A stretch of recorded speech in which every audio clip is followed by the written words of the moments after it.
की मला वाटतं लोकशाहीमध्ये हा प्रकार उचित नाही आहे।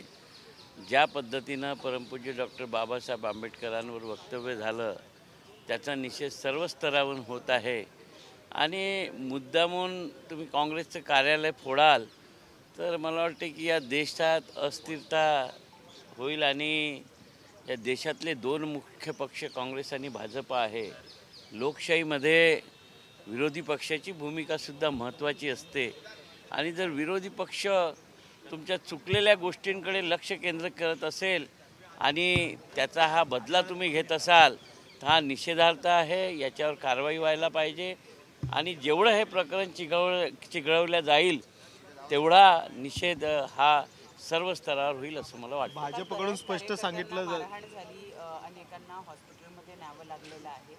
अशा पद्धतीनं एखाद्या कार्यालयामध्ये जाऊन मारझोड करणं, भाजपच्या कार्यकर्त्यांना सुद्धा पोलिसांनी चांगला चोप जरी दिसलेला असला तरी काँग्रेसचे बरेच कार्यकर्ते याच्यामध्ये जखमी झाल्याची माहिती मला वाटतं की लोकशाहीमध्ये जर जनतेने कोणाला निवडून दिलं आहे आणि खालपासून वरपर्यंत सत्ता आहे त्या सत्तेचा दुरुपयोग अशा पद्धतीनं होऊ नये, कारण की ही देशातील जनता हे सगळं चित्र पाहत आहे आणि येणाऱ्या दिवसांमध्ये याचे परिणाम त्यांना दिसतील। परंतु जे झालं निषेधार्ह झालं, अशा पद्धतीनं मारहाण होणं हे आपल्या लोकशाहीमध्ये चांगलं नाही। भाजपकडून एक आरोप केला जातोय की चुकीच्या पद्धतीने हे सगळं केलं जातं, वक्तव्य देखील आहे चुकीच्या पद्धतीने। नाही, मला वाटतं जर चुकीच्या पद्धतीने आहे तर त्यांनी माफी मागावी ना। त्यांच्यातर्फे नरेंद्र मोदीजींनी देशाची माफी मागून घ्यावी की अमित शहाजींनी हे बोललेलं असं बोललं नव्हतं।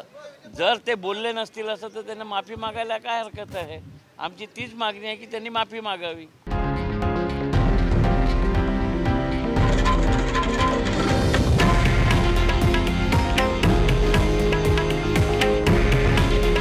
हे आहे देशातील नंबर 1 न्यूज नेटवर्क आणि आपण पाहत आहात TV9 मराठी।